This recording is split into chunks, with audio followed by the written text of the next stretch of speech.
All right, guys. This is the Weightlifting Wednesday. I want to take a look at this is our movement coach and assistant coach Joe Williams. He sent this snatch to me earlier in the week, and I thought there was something really interesting about it that I think is incredibly important for y'all to pay attention to. There's so many apps out there now that allow you to watch the bar track and allow you to slow things down and allow you to like break every part and piece, like this Coach's Eye app that I use this for, like all those things. And so if we do that sometimes and we watch the bar and we watch where it's moving and all those things, and oftentimes I think the bar track is deceptive as to what's actually going on in the lift. And so this is a great example of where someone might look at the bar track and go, yeah, you just didn't push hard enough, or you just didn't really want the lift or something. In reality, what's going on in this lift has less to do with the bar and more to do with his body. And so I'm going to watch this full speed so you can see the lift and the bar track associated with it. Okay, that's the bar track. I mean, if I were to take him out of the picture and just highlight the bar track, for a guy with his levers and the way he's kind of engineered biomechanically, that's a pretty dang good bar track. You'll notice that from his starting position, if we draw a straight line up, right, the bar does not move forward of its starting position. It comes back to him off the floor. All of those things that we always talk about. Bar comes back, bar moves vertically, bar flips over at the top. Really great bar track for a guy of his size and stature.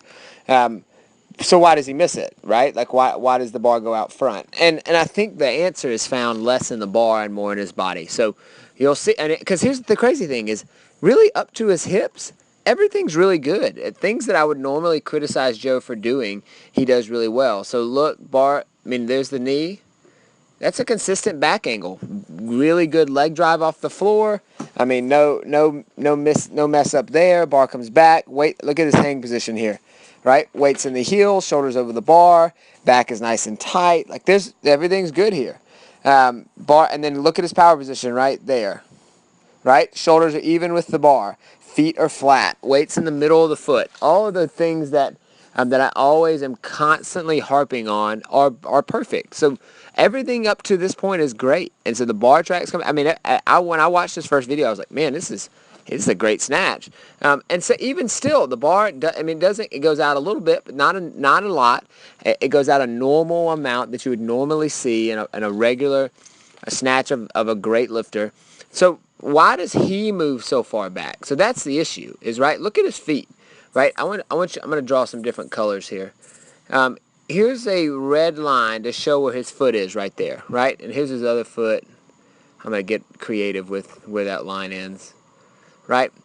And watch where his feet land. He literally jumps an entire foot length backwards, right? For no reason whatsoever. That's crazy to me. I watched this and I was like, Joe, why? Why did you do that? Why jump back? And you can see he lands in his toes, right? Let's see if we can there's his feet flat. What's even worse is look at the imbalance, right? One foot jumps back farther than the other, right? Kind of corkscrewing and rotating his hips to the wrong way. And then what's it do to his hips, right? Look at his hips. All of his hips back here. So what should be absorbing, what should be supporting the load overhead is way behind the bar back here. Bar's way up here, right? And so what's even crazier, let me clear all this, is if you draw a straight line down from the barbell. See if I can do that. Come on, app.